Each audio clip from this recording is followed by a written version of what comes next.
A grande obra em magia prática, depois da educação da vontade e da criação pessoal do mago, é a formação da cadeia magnética, e este segredo é verdadeiramente o do sacerdócio e da realeza. Formar a cadeia magnética é fazer nascer uma corrente de ideias, que produza a fé e arraste um grande número de vontades num círculo dado de manifestações pelos atos. Uma cadeia bem formada é como um turbilhão que arrasta e absorve tudo. Podemos estabelecer a cadeia de 3 modos: pelos sinais, pela palavra e pelo contato. A pessoa estabelece a cadeia pelos sinais, fazendo adotar um sinal pela opinião, como representando uma força. É assim que todos os cristãos se comunicam mutuamente pelo sinal da cruz, os maçons pelos quadros sob o sol, os magistas pelo do microcosmo, que se faz com os 5 dedos estendidos. Os sinais, uma vez recebidos e propagados, adquirem força por si mesmos. A vista e a imitação do sinal da cruz eram suficientes nos primeiros séculos para fazer prosélitos ao cristianismo. A medalha dita milagrosa operou, ainda em nossos dias, um grande número de conversões pela mesma lei magnética. A visão e a iluminação do jovem israelita Afonso Ratisbona foram o fato mais notável deste gênero.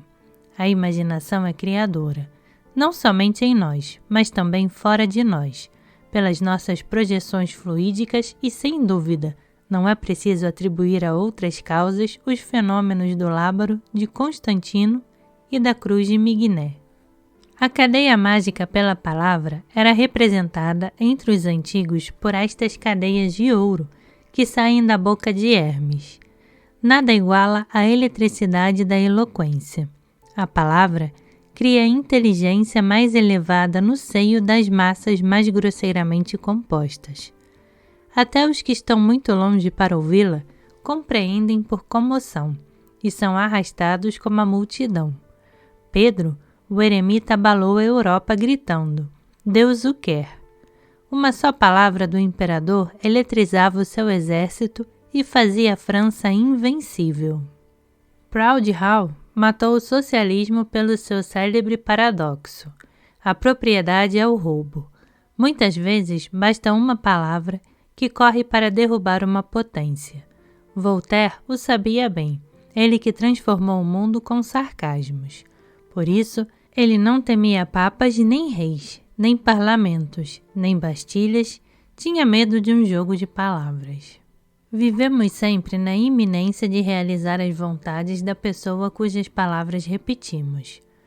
O terceiro modo de estabelecer a cadeia mágica é pelo contato, entre pessoas que muitas vezes se veem. A cabeça da corrente se revela logo, e a mais forte vontade não tarda em absorver as outras. O contato direto e positivo, de mão a mão, completa a harmonia das disposições, e é por isso que é sinal de simpatia e intimidade. As crianças, que são guiadas instintivamente pela natureza, fazem a cadeia magnética, que jogando a barra quer formando a roda. Então a alegria circunda e o riso desabrocha. As mesas redondas são também mais favoráveis aos alegres banquetes do que as de qualquer outra forma. A grande roda do sabá, que encerrava as reuniões misteriosas dos adeptos da Idade Média, era uma cadeia mágica, que unia todos eles nas mesmas vontades e obras.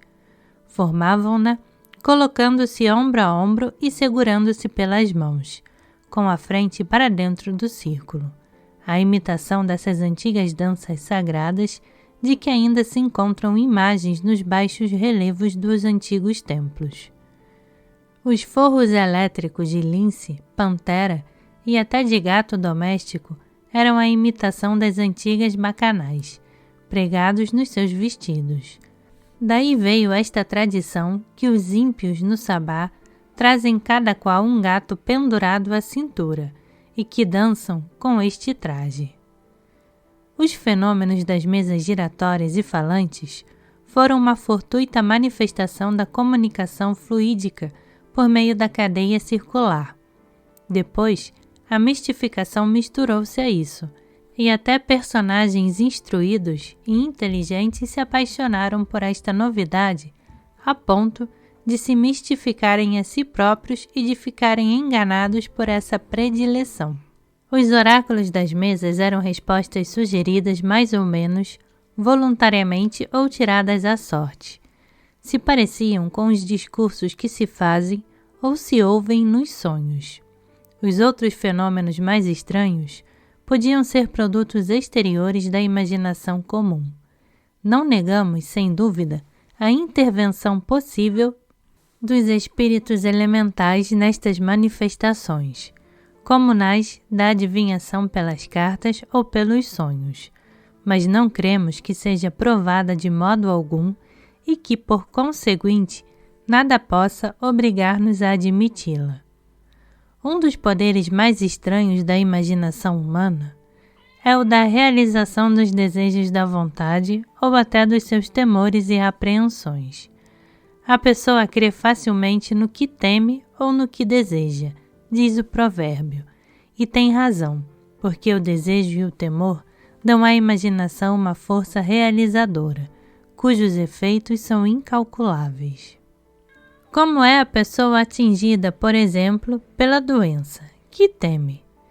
Já nos referimos às opiniões de Paracelso a este respeito e estabelecemos no nosso dogma as leis ocultas verificadas pela experiência. Mas, nas correntes magnéticas e por intermédio da cadeia, as realizações são tanto mais estranhas quanto são quase sempre inesperadas, quando a cadeia não é formada por um chefe inteligente, simpático e forte.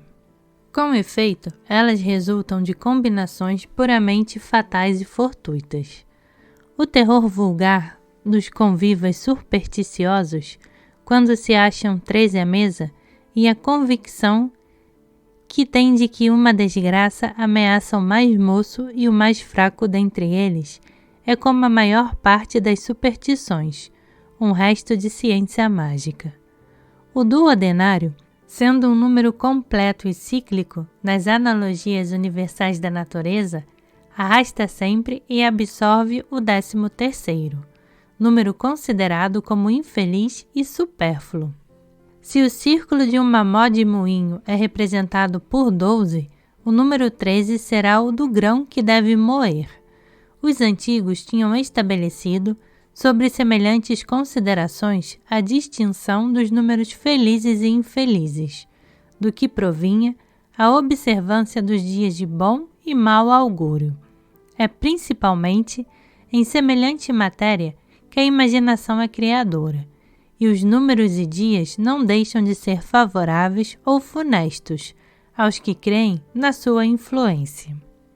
É, pois, com razão que o cristianismo proscreveu as ciências adivinhatórias, porque diminuindo assim o número das sortes fatais, deu mais expedientes e mais império à liberdade. A imprensa é um admirável instrumento para formar a cadeia magnética pela propagação da palavra. Com efeito, nenhum livro é perdido, os escritos vão sempre onde devem ir, e as aspirações do pensamento atraem a palavra. Experimentamo-lo muitas vezes durante o curso da nossa iniciação mágica. Os livros mais raros se nos ofereciam sempre, sem procura da nossa parte, desde que se nos tornavam indispensáveis. É assim que achamos intacta esta ciência universal que muitos eruditos acreditaram enterrada sobre vários cataclismos sucessivos.